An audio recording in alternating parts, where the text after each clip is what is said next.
All right, end of the week, end of the day, end of the show. That means it's Friday night at the movies, and after 20 years, Jim Carrey is back with Jeff Daniels for a reprisal of their Dumb and Dumber hit. Do you even remember it?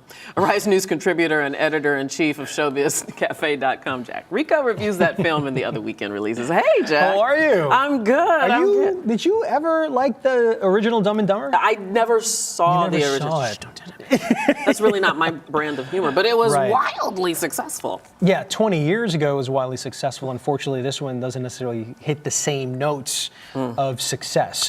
This movie, Dumb and Dumber 2, which is the direct sequel to the 1994 film, brings back the same directors, Bobby and Peter Farrelly, and who are known for very offensive jokes. And they bring back Jim Carrey, Jeff Daniels, Lloyd and Harry in a road trip to find Lloyd's estranged adopted daughter in this weird and bizarre road trip that they take. Well, let's take a look at Dumb and Dumber TO 2. How you doing, buddy? Brought you your favorite candies. Come on, Lloyd, you gotta get over her. Mary Samsonite was just a girl. That's it, kid.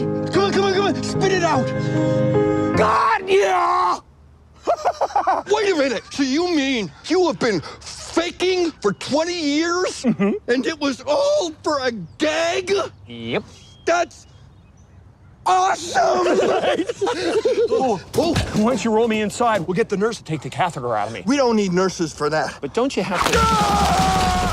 I like what you've done with the place. No. So that's why I didn't see the first one. Yes, well, you know, there's so many problems with this film. This is a complete and utter disappointment because what happens is as soon as Jim Carrey said on Facebook, on social media, that they were going to bring back this movie, every single person that liked the original one, which I have to say I'm included in that, we thought that they were going to push the boundaries of comedy. And the thing is that the comedy that they bring today feels like the comedy of 20 years ago. It doesn't work today. Today we're talking sort of that bridesmaid sort of comedy, which is, it really pushes the boundaries of insulting you and offending you with their comedy, and this seemed almost PG-13 to a certain extent.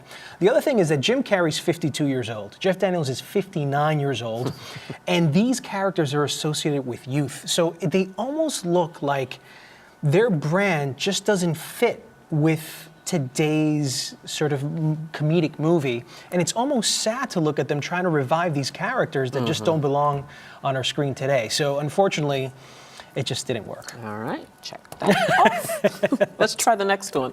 Foxcatcher? Foxcatcher talks about John DuPont from the DuPont family and his relationship with two U.S. wrestlers. Now, when I say wrestling, we're not talking about the Hulk Hogan wrestling. This is the actual legitimate U.S. Olympic wrestling. And then the circumstances that that relationship goes into, which is very disturbing. Okay, let's take a look at Foxcatcher. Mark, you have been living in your brother's shadow your entire life. It's your time now. Promise you. I'll give you everything I have. I am leading men, and I am giving America hope. I spent my lifetime looking for a father, and I found one in John DuPont. It doesn't matter. The sport of wrestling is a low sport, and I don't like to see you being low. Why is there nobody in the gym? Yeah, no, I gave... You ungrateful ape.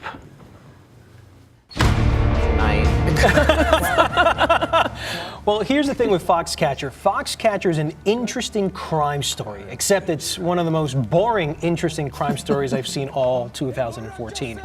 What happens with this movie is it moves at such a glacial pace. Everything is drawn out. There's so many pauses in the dialogue, and you never truly know where this movie is going to until the last maybe 20 minutes of the film. This is about a 2-hour and 15-minute film, so you really have to wait a lot. Now, everybody is talking about the performances. Steve Carell, I think it's very divided. I think there's a clan of people that really, truly enjoy his performance, and there's a faction of people like myself that thought that the makeup on him just wasn't right, that he, even though he's doing, because he's basically a comedian, that doing this drama just didn't fit this role very well. Channing Tatum, I thought, was decent, but the real star here is Mark Ruffalo. the way he walks, his body language. They really transformed into U.S. wrestlers. Unfortunately, this story is just probably too tedious to kind of stick to. And I just could not really get into this film, and at the very end, I was just almost frustrated with the film. Okay. Yeah. Well, before we move on to the next one, who's the director for Foxcatcher? Oh, this is Bennett Miller. This is Bennett Yeah, Miller. who's done some really good movies, so I was You're a little incredibly surprised by that. Yeah. Okay, so let's move on to Beyond the Lights.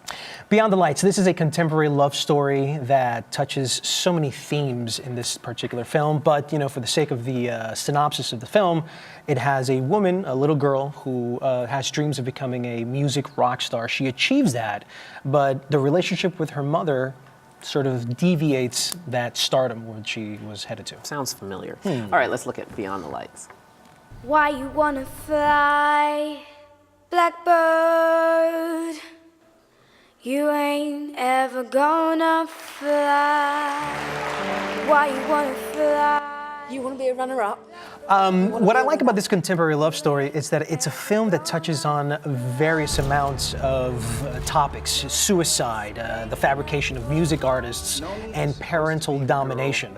In this particular case, where they feel they have to carry out the responsibility of what they want to do. I really enjoyed this film. Thank and I think God it's you brought a authentic film and you real. liked.